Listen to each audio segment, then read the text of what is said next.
Hi, so congratulations, you are an international student and you've just had your visa and you have probably landed in UK. Welcome to UK higher education level. So this video is just to give you a rundown of how life in the UK. So potentially if you're an international student and you are probably doing your postgraduate, this is your first time. If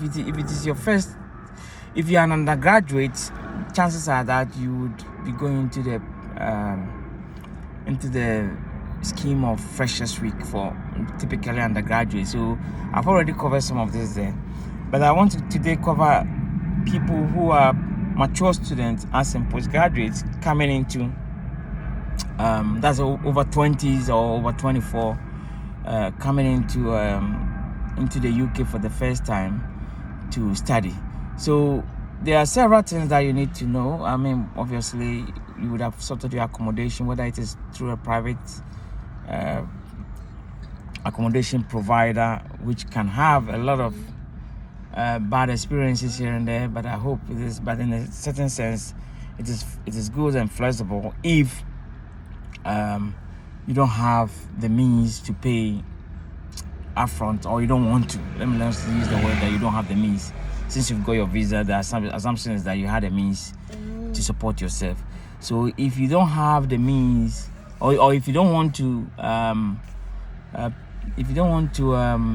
pay up all your money upfront, then maybe the private accommodation maybe. But even that, it gets paid in over semesters or termly, as opposed to maybe the whole year in some cases for the student accommodation, or unless you are doing installment. So the first thing you come here is that yes, you are brilliant from wherever you are coming from. Maybe you have a very good degree classification in whatever you are coming to do, or sometimes you might be coming from a different background and then coming to do a postgraduate in another background. For example, either business and you are going to do something in law, or maybe you are political science and you want to do something in law, or maybe in business. All of this requires different adaptations or different approaches to how you survive. But the main important thing I want to highlight is the fact that you need access to information. So first of all, obviously, you will sort out a couple of things. You talk about accommodation. The other thing that maybe you may want to sort out will be your bank account. That's the first thing. So before you do anything in the UK, you need a bank account. So you need to sort it out, and then the bank account will allow you to have obviously your bank sort code, which you use to transfer money, and then your bank account itself. So there are two things that is involved: your bank sort code and then the bank account. These two constitute what the banks require, or for you to receive any payment or to make any payment to anybody. So that is the first thing. Then when it comes to academic life itself as a postgraduate, you may, depend on what you used to do in your previous life, whether you've worked before or if you are another student, chances are that your IT skills may be on the low side. So you need to boost up your IT skills, and I'll come to how you can navigate that. And then for library facilities, again, this may be the first time most of you may be using learning management system, which is the platform, which is all paid walls behind the scenes that universities use to control who can get access to their resources, as in lecture notes, as in library facilities, and all those sort of things.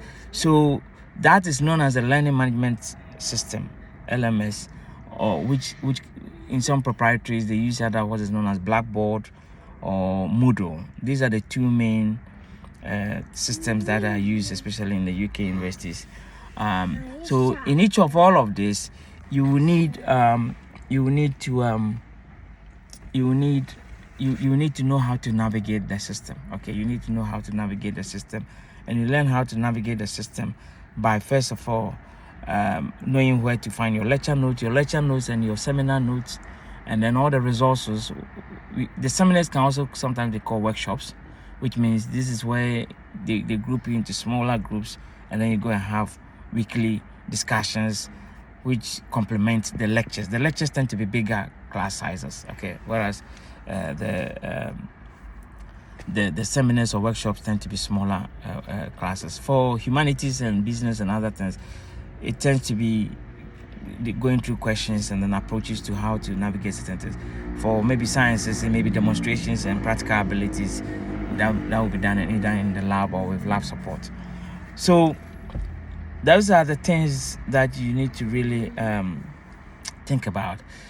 Then the main thing also is about the library system. So complementary to the learning management support system is the library system. So the libraries are mainly online. Okay, so whether you're accessing books or whether you're accessing conversations from practitioner or scholarly articles, it is all done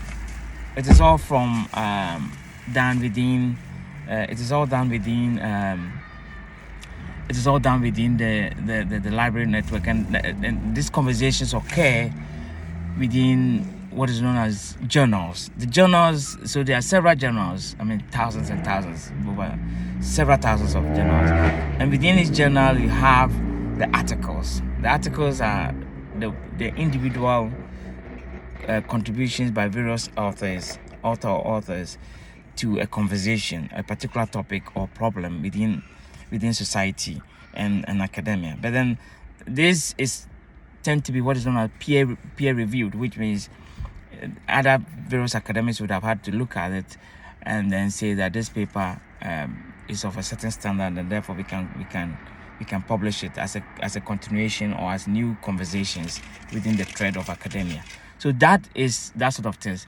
Now you need to be able to access these journal articles effectively and efficiently, and therefore you need to know how the library catalog online works and then how to manage all of this in the system. We can have another discussion where maybe I guide you through some of these things and where you do the search.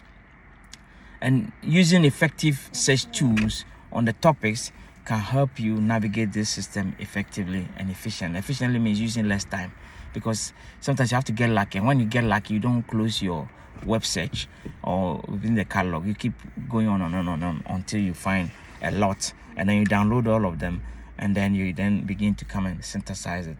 But the most important thing is that at the beginning, as a postgraduate student, you might find yourself lacking in these skills, especially IT skills, and definitely how to navigate the learning management systems, and then how to navigate library resources. So I encourage you, as soon as you come in as a postgraduate student, one of the things you should do is look out for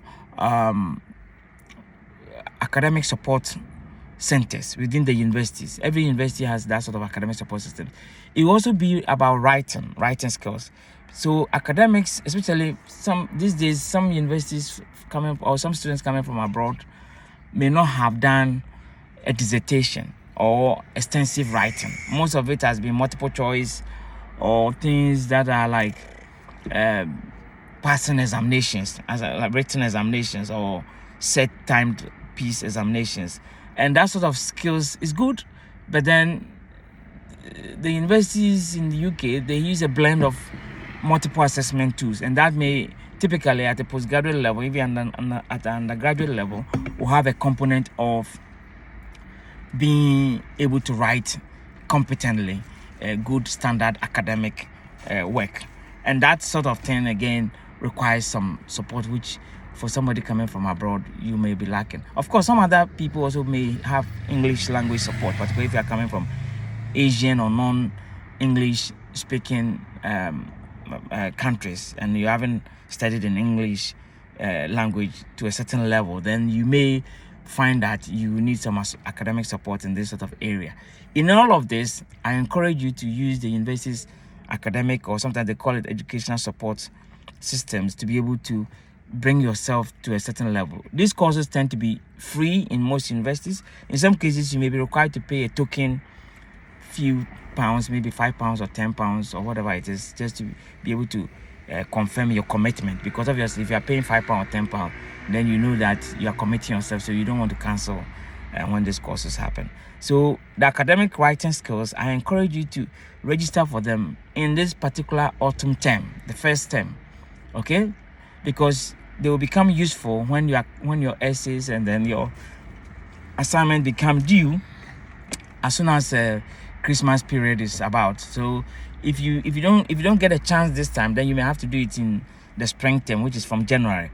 and that may be coming in a bit late. It might still be useful, but particularly if you have listened to this advice, then you know that you have to enroll in it straight away. Well, that is about university life really in the UK for an international student. The student union life is also good, but be careful. Here you have to be careful with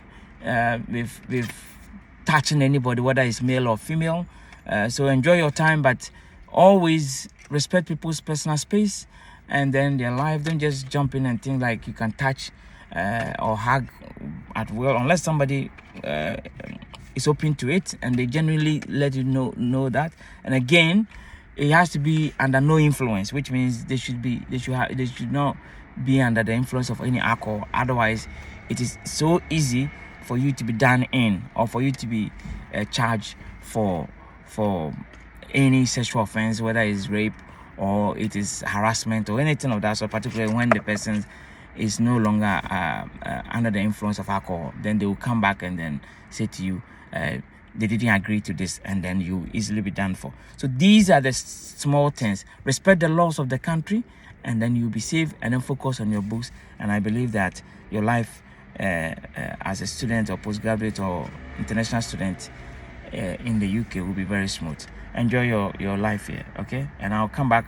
Follow my channel. Make sure you subscribe to it, and make sure you like this video if it has given you some information, and then come back. I'll be delving more into these sort of areas, the top postgraduate programs, the research programs, and a couple of other things that you might find useful, particularly if you are thinking of coming into UK to study, or you're already here and then you need some guidance, you are lost, you don't have any friends or parents to give you some expert advice, okay, on these areas. Thank you, and enjoy your stay. Cheers.